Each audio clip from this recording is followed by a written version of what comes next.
So what is multipolarity, and why is this a solution to the issue of this kind of global liberalism that doesn't seem to fit every nation? So first of all, you are totally right about this globalist project. That is one of the main feature of liberalism. Liberalism denies very explicitly any kind of possibility of difference. So there is only one way of the global development represented by the Western modernity, but liberals insist that the final shape of this Western modernity, it is given by them, by liberalism. So the liberalism, it is a kind of the result of the human history, the top of the development, of the progress, and the set of values proper to liberalism is not just one ideology among the other, but it is the only ideology. And liberalism has arrived to this position basing on the historical fight against the alternative ideologies, as well Western, as well modern, fascism and communism, and that is a kind of summary of the history. But liberalism, from the very beginning, insisted that there should not be the states. So there should not be alternative. There should be only one state, global world or government. There should be only one political philosophy based on the radical individualism and cutting all the ties with collective identity. That is the metaphysical individualism. There should not be the states, the churches, the nations, the ethnic groups, nothing of the sort, and all the individuals making transactions across the world without any identity. So liberals don't recognize any kind of identity outside of the individual one. So they deny existence of the people, of the churches, of the religious, ethnical groups, religions, and so on. All that is optional. Gender is well optional, and being human is as well optional. So the individual, it is metaphysical principle, not identic with human. Individual is something that could exist without humanity. For example, in dimension and AI, in the post-human species. So, and gender politics, and it is just preparation for this final advancement of this individualistic liberal society. That is the concept of the end of the history. And multipolarity concept, multipolarity as a theory, it is a kind of total refuse of all the principles embedded in liberalism.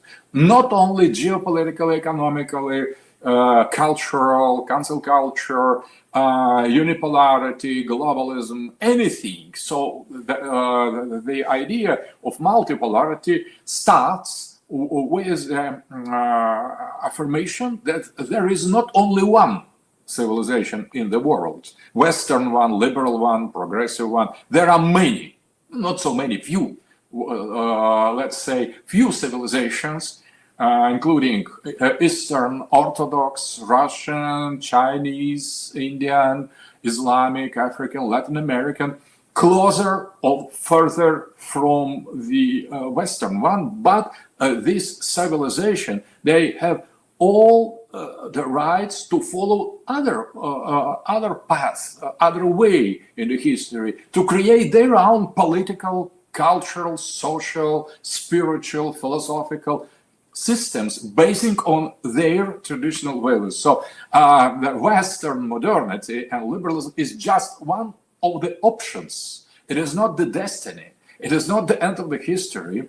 The claim to be the end of the history and the summary of the history of all humanity is something hegemonic, something imperialist, something colonial in its essence. And multipolarity, it is a radical rejection of this claim by the liberal globalist West. But this time, and that is different from Soviet time leftist alternative to liberalism, that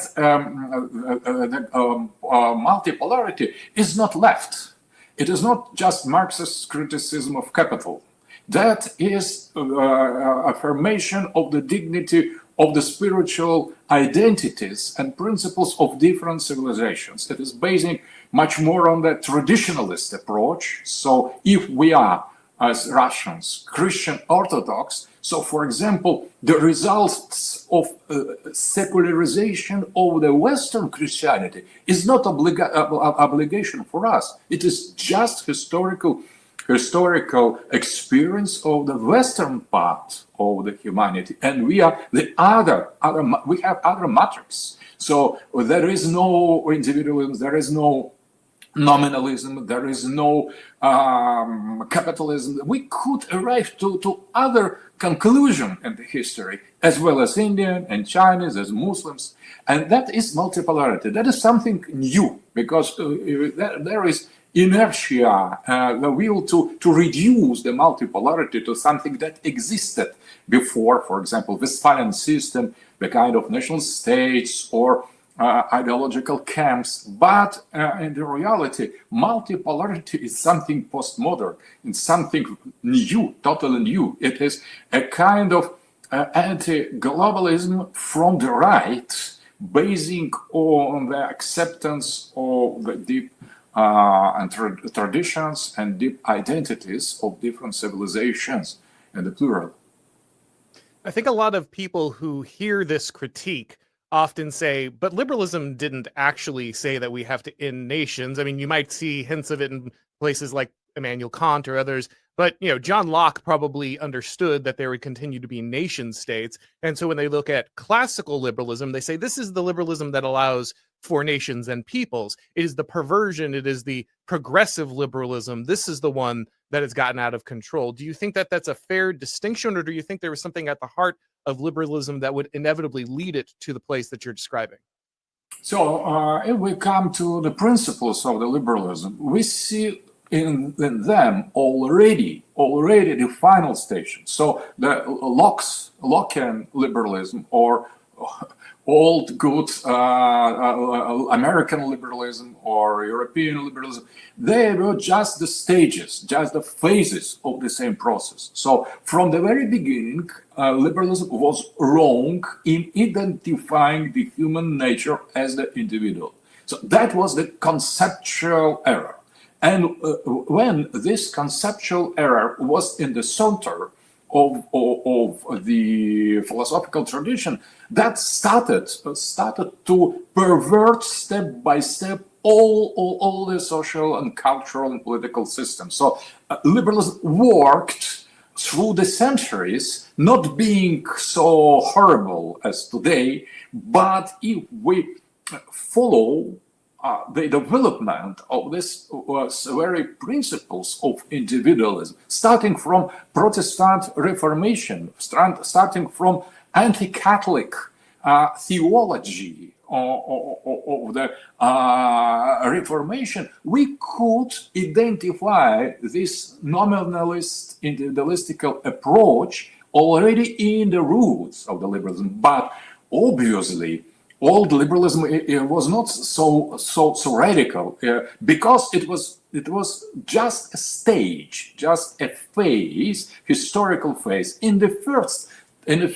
time, in the first era of all liberalism, the liberals could tolerate existence of national states. More than that, national states were created by bourgeois instead of traditional states, spiritual states, empire. The Pope's rule over traditional political order in pre-modern Europe. So liberals were in favor of creation of bourgeois national state as preparation for the civil society, for the future globalization. So that is a very important thing. For us, it is obvious, it's easy to accept. I think for many for many Westerners who are very sincere and who refuse this a totally perverted system of globalism, of neoliberalism, of liberalism that you have now, extremists, terrorists, absolutely insane.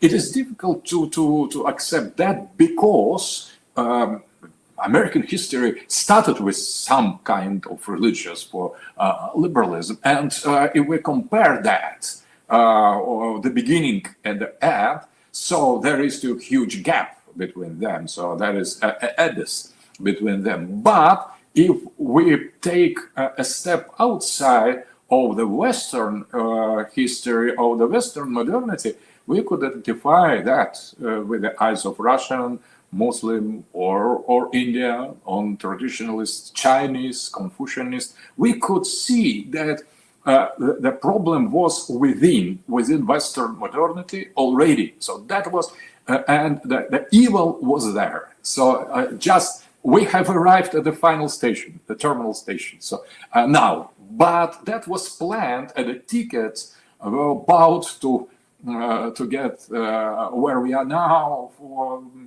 centuries ago.